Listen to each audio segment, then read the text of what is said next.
जय शिव गोरक्ष। प्रिय श्रोताओं, आप सुन रहे हैं स्कंद पुराण और आज आप सुनेंगे स्कंद पुराण का भाग 54 तथा माहेश्वर खंड में कुमारिका खंड का भाग 53। पिछले भाग में आपने सुना कि ऋषि नारद मुनि ने अर्जुन को दिन, गणमान, संवत्सर तथा युग, युगांतर, कल्प आदि की बातें बताई। इससे आगे की कथा आज इस भाग में सुनेंगे।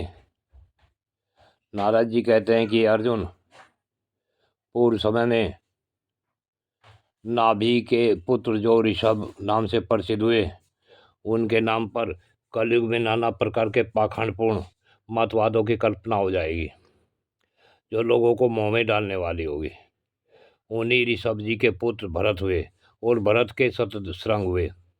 शतश्रंग के 8 पुत्र और एक कुमारी कन्या हुई। जो कन्या थी उसके मुख की आकृति बकरी के मुख के समान थी।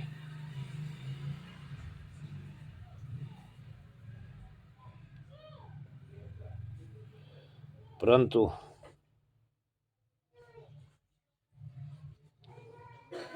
धीरे धीरे वह कन्या युवा अवस्था को प्राप्त होगी। एक दिन उसने दर्पण में अपना मुंह देखा। देखते ही उसे अपने पूर्वजन्म का स्मरण आया। तब उसने अपने माता पिता को अपने पूर्वजन्म का वृत्तांत बताकर वहां जाने के लिए आज्ञा ली और नाव के द्वारा वह स्तंभ तीर्थ में जा पहुंची। वहां राजकुमारी ने सर्वस्व दक्षिण वाला दान किया। तदंतर लता गुल्मों की जाल में ढूंढकर उसने अपने पूर्व जन्म के मस्तक का पता लगाया और संगम के समीप उसका दाह करके हड्डियों को महिसागर में फेंक दिया। तब उस तीर्थ के प्रभाव से उसका मुंह चंद्रमा के समान कांतिमान हो गया। तत्पश्चात कुमारी ने प्रसन्नतापूर्वक अत्यंत दुष्कर एवं कठोर तपस्या प्रारंभ की। तपस्या करते करते जब उसे काफी समय व्यतीत हो गया, तब देवादिदेव महेश्वर ने उसे प्रत्यक्ष दर्शन दिए और कहा, मैं तुम्हें वर देने आया हूँ। तब राजकुमारी भगवान का पूजन करके इस प्रकार बोली, हे देवेश्वर, यदि आप प्रसन्न हैं तो मुझे वर देना चाहते हैं तो इस तीर्थ में सर्वदा निवास करें। भगवान शिव ने वस्तु कहकर उसकी प्रार्थना स्वीकार कर ली। इससे कुमारी को बड़ा हर्ष हुआ। जहाँ उसने बकरी के सिर का दाग किया था, वहीं वर्करेश नामक शिव की स्थापना की। वह यह आश्चर्यजनक समाचार सुनकर स्वास्तिक नाम वाला नागराज कुमारी को देखने के लिए तदाताल लोक से आया। सिर के बल से आते समय वह पृथ्वी को जहाँ विदीर्ण करके बाहर निकला, वहाँ स्वास्तिक नामक कूप हो गया। वह कूप वर्करेश्वर के ईशान कोण में है। उसे गंगा जी ने अपने जल से भर दिया। इससे वह सब तीर्थों का फल देने वाला हो गया। वहाँ शिवलिंग को स्थापित देख भगवान शिव ने प्रसन्न होकर यह वरदान दिया, जिनके शव का यहाँ दाह होगा और दाह करके मति सागर संगम में जिनकी हड्डियां डाली जाएंगी, वे दीर्घ काल तक स्वर्ग में निवास करने के पश्चात इस लोक में लौटने पर सब प्रकार के वैभव से परिपूर्ण प्रतापी राजा होंगे। ऐसा वरदान पाकर वह पुनः सिंगल देश में लौट आई और अपने पिता से वहां सवृत्तांत निवेदन किया। उस तीर्थ में राजा और रानी तीर्थ में पहुंचे और तीर्थ में स्नान और नाना प्रकार के दान करके वे सब लोग पुनः सिंगल को लौट आए।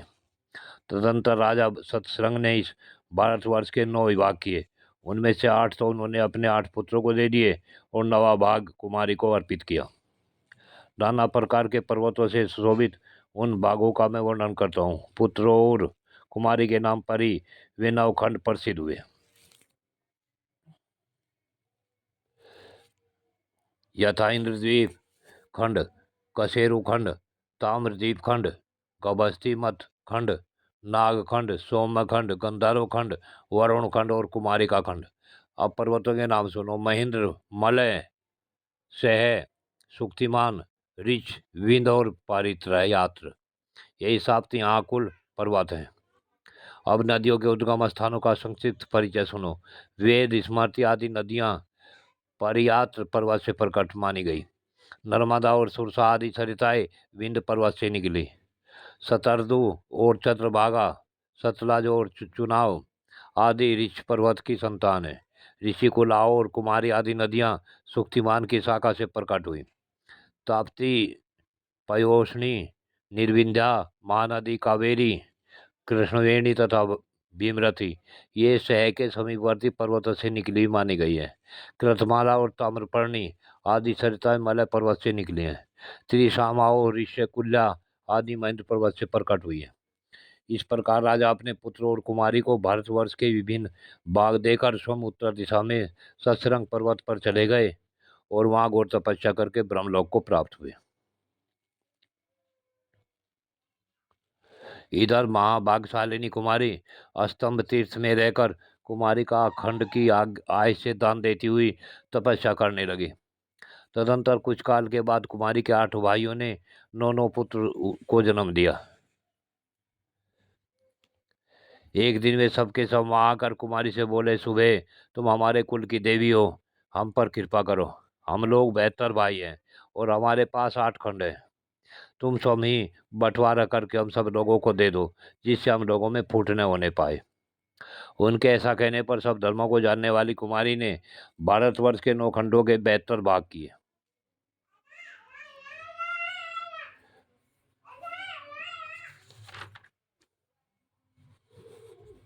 इस प्रकार कुमारी ने समुद्र तलक के 9 खंडों का विभाग करके वे सब अपने भतीजों को दे दिए। कुमारी वहां से 6 कुंडों तथा संगम में स्नान करती उस तीर्थ में वास करने लगी। तदंतर बहुत समय बीत जाने पर जब स्वामी कार्तिकेय जी का बनवाया हुआ मंदिर पुराना हो गया तो उसके स्थान में उसने नूतन स्वर्ण में प्रसाद निर्माण कराया। उसकी भक्ति से महादेव जी बहुत संतुष्ट हुए और उन्होंने कुमारेश्वर लिंग से प्रकट होकर उसे प्रत्यक्ष दर्शन देते हुए कहा, भद्रे, मैं तुम्हारी भक्ति और ज्ञान से बहुत प्रसन्न हूँ। तुमने इस जीर्ण मंदिर का पुनः उद्धार किया है, इसलिए अब मैं तुम्हारे नाम से विख्यात होऊंगा। मंदिर बनाने वाला तथा उसका जीर्णोद्धार करने वाला दोनों समान फल के बागी माने गए हैं, इसलिए आज से लोग मुझे कुमारेश्वर और कुमारीश्वर दोनों नामों से पुकारेंगे। अब तुम्हारा अंतकाल समीप आ गया है। जिस स्त्री ने अपने जीवन में पति का वर्ण नहीं किया, अर्थात जो अविवाहिता रह गई है, उसे स्वर्ग अथवा मोक्ष प्राप्ति नहीं होती। इसलिए इस तीर्थ में इस सिद्धि को प्राप्त हुए महाकाल को तुम पति रूप में अंगीकार करो। भगवान शंकर के ऐसा कहने पर कुमारी ने महाकाल को पति के रूप में स्वीकार कर लिया और महाकाल के साथ ही वह भी रुद्रलोक में चली गई। वहाँ पार्वती जी ने उसे हृदय से लगा लिया और हर्ष से भरकर कहा, सुबह तुमने पृथ्वी को चित्र लिखित सा कर दिया, इसलिए चित्रलेखा नाम से प्रसिद्ध मेरी सखी होकर रहो। तब से वह चित्रलेखा नाम वाली सखी होकर पार्वती जी के साथ रहने लगी। हे अर्जुन, यहाँ मरे हुए मनुष्यों का दाह करना और उनके हड्डियों के संगम के जल में डालना प्रयाग से भी अधिक उत्तम माना गया है। प्रिय श्रोताओं, आज की कथा यहीं पूर्ण होती है। आगे की कथा अगले भाग में। जय शिव गोरक्ष।